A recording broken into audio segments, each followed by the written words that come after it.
Hey everybody. Hey, today we're going to be reading in Romans chapter 14. I'm going to go ahead and jump in, starting in verse 12. Yes, each of us will give a personal account to God.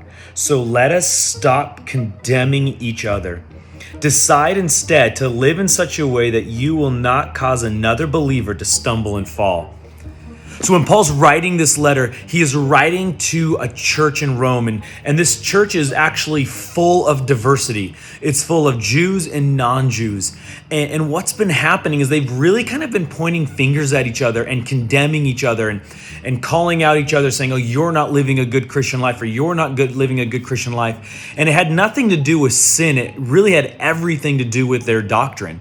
Had everything to do, in this instance, with whether they were eating meat or not, eating meat served to idols or not eating meat served to idols.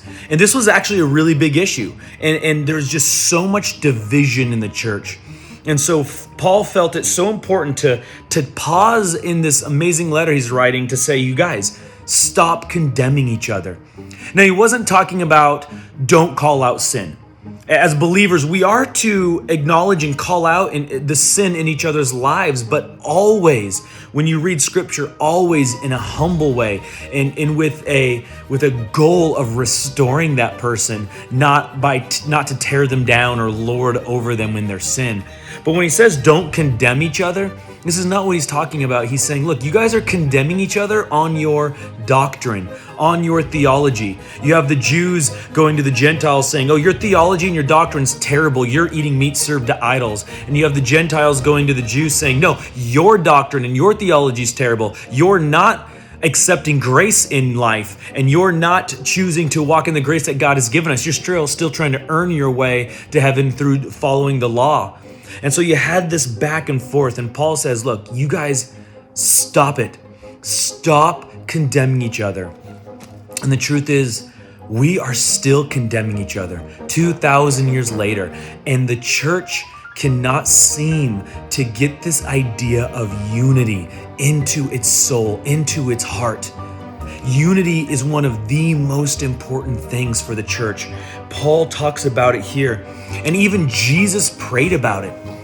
Jesus talks about unity within the church right before he goes to the cross. Right before he goes to the cross, he's in the garden and he's praying. And he's praying to God, and this is what he prays to God. And you can find this in John chapter 17.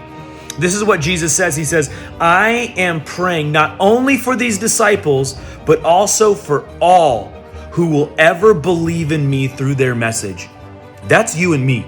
All who would ever believe in Jesus because of the message of the disciples. That's who Jesus is praying for in this moment. Pretty cool to think that 2,000 years ago, Jesus was praying for you and me. And this is his prayer. Listen to his prayer.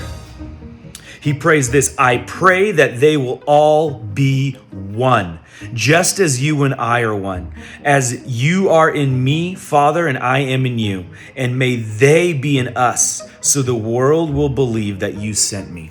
Do you hear that? Jesus' prayer for you and me is that we would be unified, just like he is unified with the Father. That is big time. That is huge. And why does he want us unified? So that the world would see that God sent Jesus. Do you realize that our unity is the number one tool of evangelism for the world?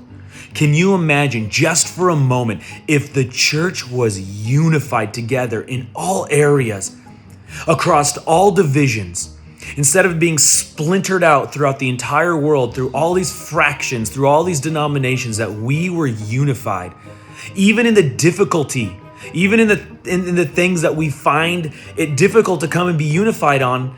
But if we look different than the world is all about tearing itself apart. It's all about living and creating and building walls and fractions and my camp versus your camp. But Jesus says, no, the church needs to be unified. And then the world will know that God has sent me. Man, that is so powerful. I want to challenge you today as you're going about your day. Maybe you're getting up, maybe you're getting ready for bed, maybe it's lunchtime right now for you. But I want to challenge you, look in your life. How are you, or how have you been disunified in the church specifically towards other believers? Maybe you just think your theology is so much better, or theirs is so much worse, or your doctrine's right and their doctrine's wrong. Your style of worship is better than their style of worship. Whatever it might be, we need to learn how to put aside those differences and be unified together so that the world will see Jesus in us. Love you guys.